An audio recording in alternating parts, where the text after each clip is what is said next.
हे दोस्तों, कैसे हो? आज आप लोग देखने वाले हो बैटल टू द हेवंस का next episode. Battle to the heavens के पिछले एपिसोड में हमने देखा था उस खतरनाक बैटल के बाद अब सावियन को स्याओ मैंसन मिल चुका है, जहाँ पे स्याओ फैमिली आराम से रह रही है। लेकिन बहुत दिनों के बाद सावियन उस वॉर से मिले चोटों से उभर गया है। हॉल में वो लोग बैठे हुए थे, तभी यानरान आती है जो कि सावियन को यूनियन के पास ले जाती है, जहाँ सावियन यूनियन के साथ एक आखिरी बार मुलाकात करता है और फिर यूनियन वहाँ से चली जाती है। और अब आगे ये एपिसोड स्टार्ट होती है, जहाँ हम देखते हैं यूनियन के जाने के बाद सावियन अपना दाओ बैंक से दुआओ वांग में एडवांस करने की कोशिश कर रहा है और उसका ध्यान टूटता है। फिर वो कहता है दुआओ वांग का बेरन मुझे फील हो रहा है, पर फिर भी उसको ब्रेक थ्रू करने के लिए मुझे एक मौके की तलाश है। ऐसे ही मैं यहाँ पे नॉर्मली इस पे ब्रेक थ्रू नहीं कर सकता हूँ। कोई भी सोल हॉल का गार्जियन जरूर ही एक दाओ जोंग की स्ट्रेंथ होल्ड करता होगा। इसीलिए अगर मुझे अपने फादर और टीचर को बचाना है तो एटलीस्ट मुझे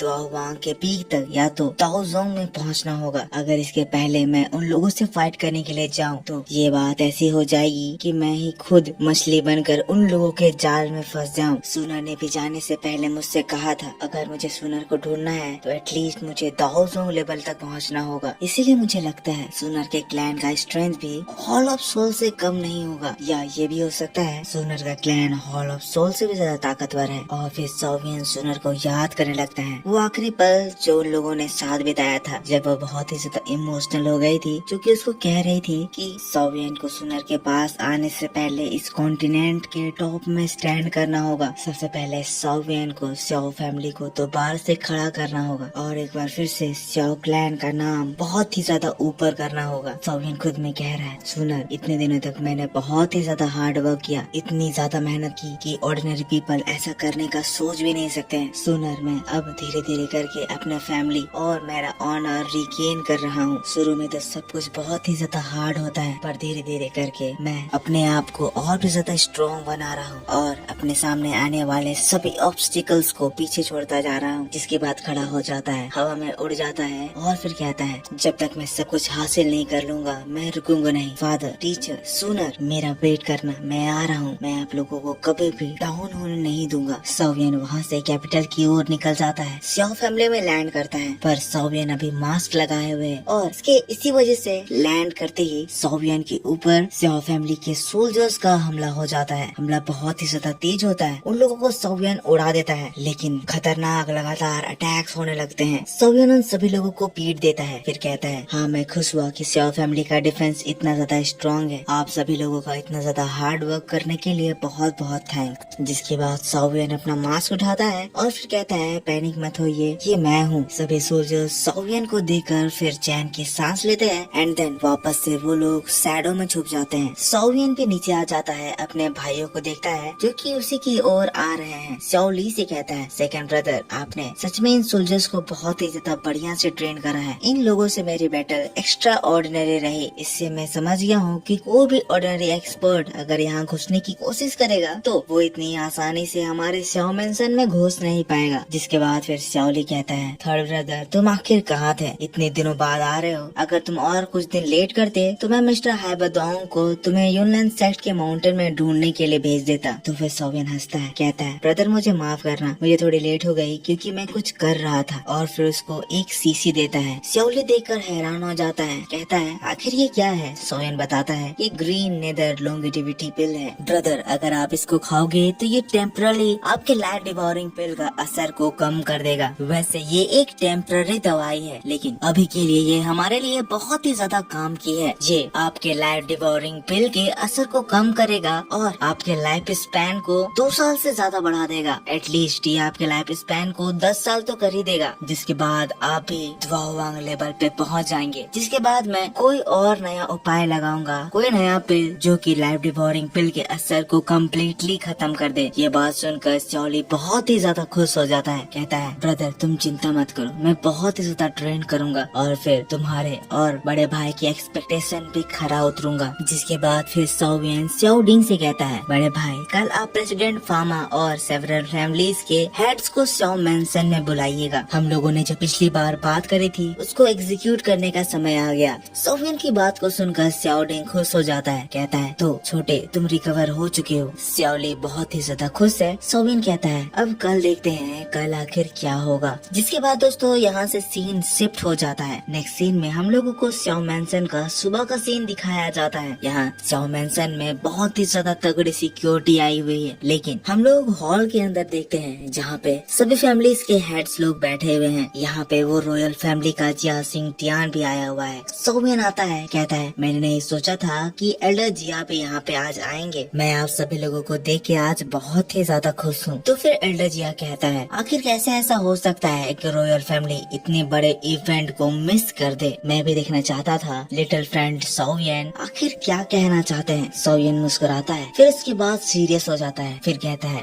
जैसा कि आप सभी लोग यहाँ पे आ चुके हैं तो हम लोग डायरेक्ट बिजनेस की बात शुरू करते हैं। जैसा कि आप यूनलैंड सेक्ट पूरी तरह से डिसबैंड हो चुका है। इसके डिसबैंड होने की वजह से जियामा एम्पायर को एक प्रॉब्लम भी झेलनी पड़ी है। हमारा जियामा एम्पायर कहीं न कहीं वीक हो गया है। अगर हम लोग इसको जल्दी नहीं संभाले तो नॉर्थ वेस्ट रीजन में जियामा एम्पायर का स्टेटस बहुत ही तेजी से डिक्लाइन करेगा। और इसीलिए मैं आज जियामा एम्पायर का एक मेंबर होने की वजह से ये कहना चाहता हूँ, अगर जियामा एम्पायर की कंडीशन ऐसे खराब होगी तो मुझे ये देखकर बिल्कुल भी अच्छा नहीं लगेगा। मुझे लगता है आप सभी लोग मेरे प्लान से वाकिफ हो। जैसा कि एक एम्पायर अगर पावरफुल होता है तो वो उस कंट्री के लोगों के भी स्टेटस को प्रमोट करता है। क्योंकि अब यूनलैंड सेक्ट पूरी तरह से डिसबैंड हो गया है, मैं सौवियन जियामा एम्पायर में एक और पावरफुल फोर्स स्टैब्लिश करना चाहता हूँ। एक ऐसा पावरफुल फोर्स जो कि यूनलैंड सेक्ट से भी ज्यादा पावरफुल होगा। और मुझे विश्वास है आज आप लोग यहाँ पे आए हैं तो जरूर आप हमारा ये अलायंस ज्वाइन करके ही जाएंगे। जिसके बाद एक बार के लिए पूरा हॉल का माहौल शांत हो जाता है। लेकिन फिर ये प्रेसिडेंट फामा फिर इधर उधर देखता है, फिर कहता है लिटिल ब्रदर सौवियन मैं आपकी बातों को समझ रहा हूँ। आप हमारे फैमिलीज को अपने फैमिलीज के साथ जोड़ना चाहते हैं। दूसरे क्लैन की मेंबर्स भी कहने लगते हैं ये बात कैसे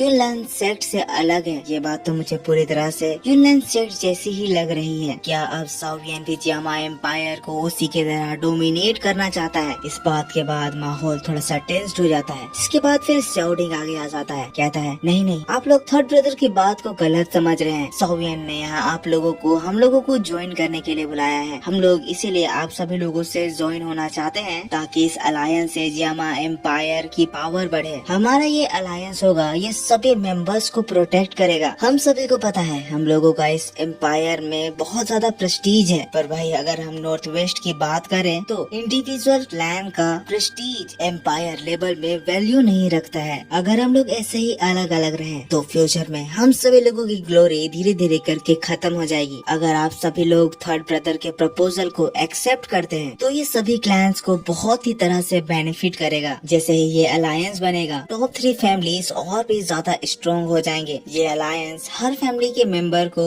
अपने स्किल प्रोवाइड कर सकता है जिससे कि हर क्लैंस के मेंबर और भी ज्यादा स्ट्रॉन्ग बनकर उभरेंगे। और अगर आप सभी लोग इस अलायंस के मेंबर बने तो फ्यूचर में स्पेशली आप लोगों को इससे मिलने वाले बेनिफिट्स अनप्रेडिक्टेबल हैं। शाओडिंग की बातों को सुनकर फिर एक बार के लिए फिर से पूरा का पूरा हॉल शांत हो जाता है। जिसके बाद फिर आइस एम्परर अपनी चुप्पी तोड़ते हैं, कहते हैं अगर ऐसी बात है तो मुझे ये एक्सेप्ट है। मैं इस चीज का एडवांटेज जरूर लेना चाहूंगा। लेकिन अभी भी कुछ लोग हैं जो कि कह रहे हैं मुझे नहीं पता अगर मैं ये अलायंस ज्वाइन करूँ तो मुझे इसका क्या प्राइस चुकाना पड़ेगा। अब ये बात सुनकर सौवियन थोड़ा सा गुस्साने लगता है। माहौल बहुत ही ज्यादा शांत हो गया है। पर इसी बात के साथ यहाँ ये एपिसोड ये पार्ट खत्म हो जाता है। तो दोस्तों आप मेरे को बताइए कि आपको ये वीडियो कैसा लगा। अगर आपको वीडियो अच्छा लगा है तो इस वीडियो को लाइक जरूर करना, क्योंकि मैं आपके लिए ऐसे डिटेल में एक्सप्लेनेशन हमेशा ही लेकर आता रहता हूँ। तो मैं मिलूंगा आपसे इसके नेक्स्ट वीडियो को लेकर। तब तक के लिए take care, bye bye and thanks for watching.